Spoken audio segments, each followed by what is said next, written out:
Welcome back to the deep dive. So, you land in a major global hub like Hong Kong for an extended stay. Mm. Maybe you're setting up a temporary corporate base, tackling a long project.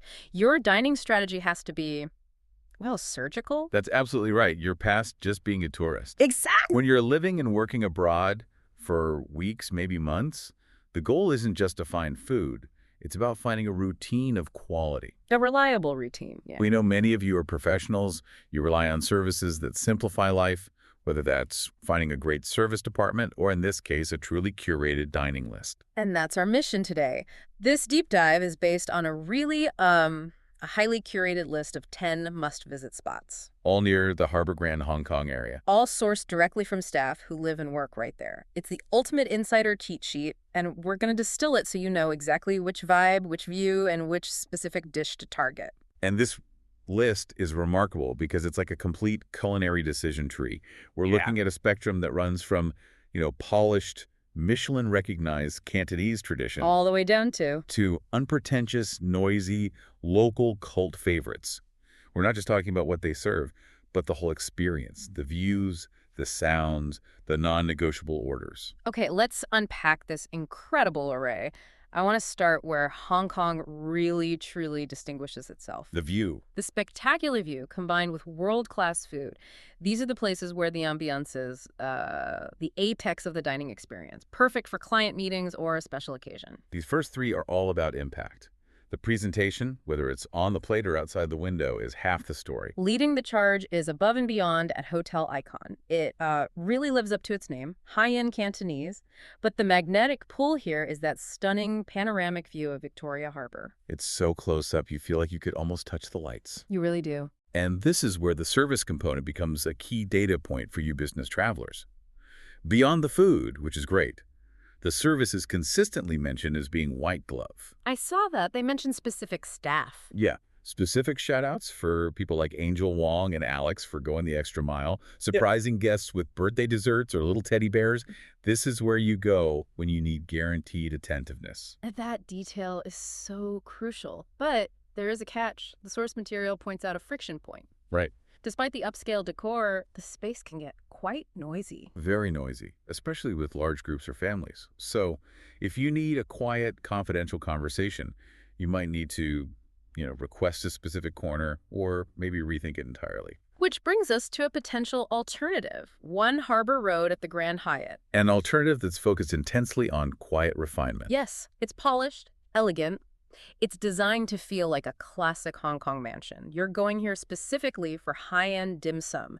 And the whole vibe is different.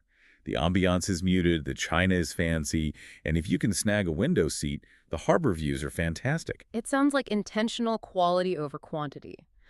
The sources noted that while the service is immaculate, the portions can feel a little small for the price. And some of the non-dim sum dishes can be inconsistent.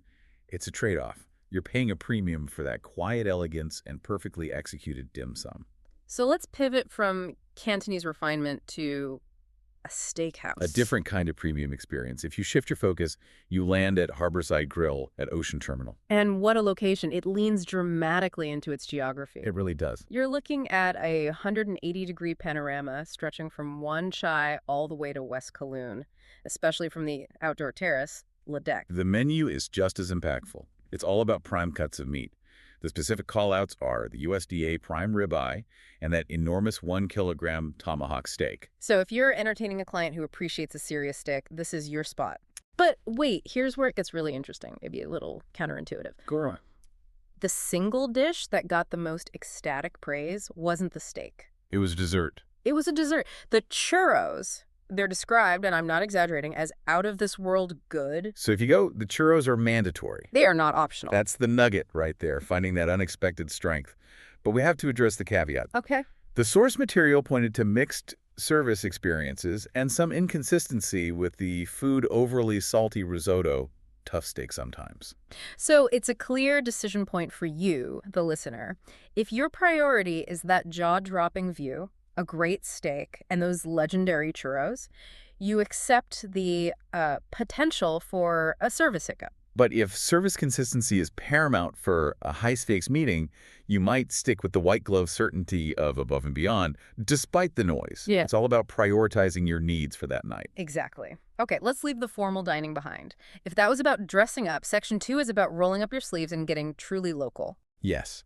If you're in Hong Kong for an extended stay, you have to taste these essential, authentic traditions. We're moving straight into the lively, bustling, often loud heart of Hong Kong's food culture. First up, Maxim's Palace at City Hall. This place is vital. It offers something increasingly rare in modern Hong Kong, the traditional dim sum trolley experience. Describe that energy for us. It's not just ordering off a menu. Oh, not at all. It's an event. Imagine the constant clatter of the trolleys, the staff shouting in Cantonese what's in the steamers. And the thrill of flagging down a cart with your favorite item before it's gone. Exactly. It's controlled chaos, and that is precisely the charm. And you still get gorgeous views of Victoria Harbor and the Ferris wheel right outside. But if you go, you need a strategy to avoid the legendary queues. This is critical. Use the GULU app to queue virtually. Or go old school and arrive before 11 a.m. on weekdays. On weekends, much earlier. Like 9:30 a.m. on a Sunday. At least. And the must-order item here, the freshly fried sugar egg puff donuts. Light, chewy, covered in sugar. A perfect sweet end to all that savory chaos. Okay, so if Maxim's Palace is the essential dim sum experience, then Yat Lok is the undisputed master of the essential roast meat experience. That's the one. Yat Lok is famous for one thing, traditional Cantonese roast goose. Just the goose? A singular pursuit of the most perfect, crisp, mahogany skin and succulent meat. If roast goose is your mission, this is the destination. But you need to adjust your comfort expectations sharply. This is non-luxurious authenticity. The seating is tight, you will probably share a table with strangers, and the service is efficient. It can be abrupt. A pure food-first, zero-frills environment. You are trading comfort for the singular pursuit of that perfect goose. That feels like a very Hong Kong decision, prioritizing the food above all else. Since the goose is the star, is there an insider way to order it? There is, and it's critical. You need to order the goose leg served with Lei Fun noodles. And this is the key ask for the soup and the plum sauce on the side. To preserve the crispy skin. Exactly. You don't want it getting soggy. And the Lei Fun noodles, those thick rice noodles, are perfect for soaking up the juices. That small detail transforms the meal. Fantastic insight. Okay, moving into our third segment. We're hitting the spots locals favor for highly specialized bites and, pure comfort food. Let's start with a bakery that has become an absolute institution. Bakehouse. This isn't just a quick pastry stop? No, it's a destination. It's famous worldwide for one item in particular, the sourdough egg tarts. I need the sensory details. Why a sourdough egg tart? What does that do? It creates this dynamic texture contrast. You get the flaky, deeply caramelized, slightly tangy sourdough crust. Which is not a flavor you'd expect. Not at all. And that gives way to this rich, perfectly wobbly, creamy, sweet custard filling. It's an elevated modern take on a classic. That sounds like something worth lining up for. And you will be lining up. Oh, you will? Get there early. Yeah. They open at 8 a.m., but the lines start forming by 10 and they sell out. Their regular sourdough loaves and the apple crumbled Danish are also fantastic. Any secret? A little one. They have a unique char siu bun, the classic BBQ pork bun, but it's only available at their Victoria Peak location. A nice reward for some sightseeing. And if your comfort food craving is more savory, messy, communal, then you have Big JJ Seafood Hot Pot. This is a local cult favorite.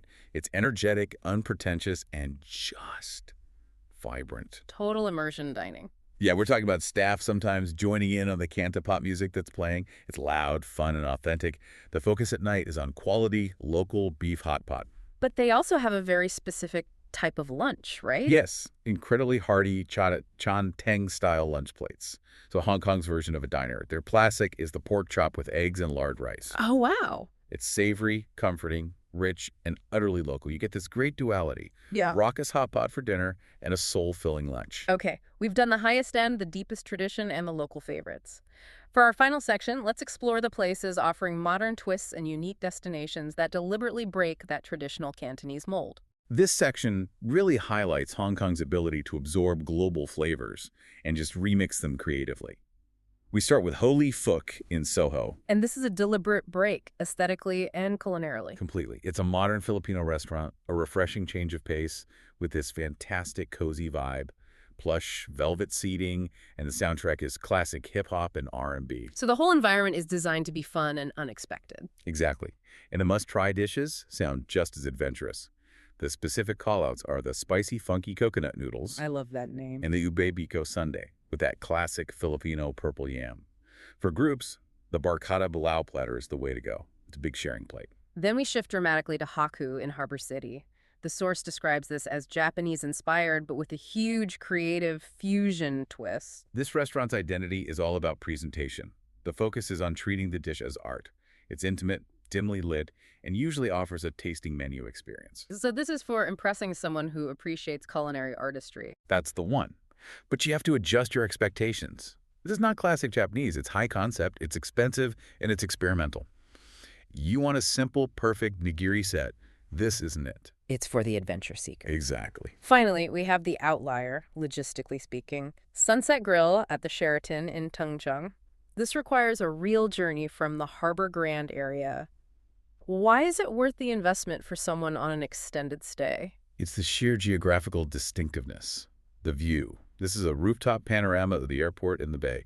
It's a fantastic spot for plane watching. So it offers a completely different Hong Kong vista. Away from the main harbor bustle, it provides a necessary escape, maybe, from the intensity of the city center. And the food.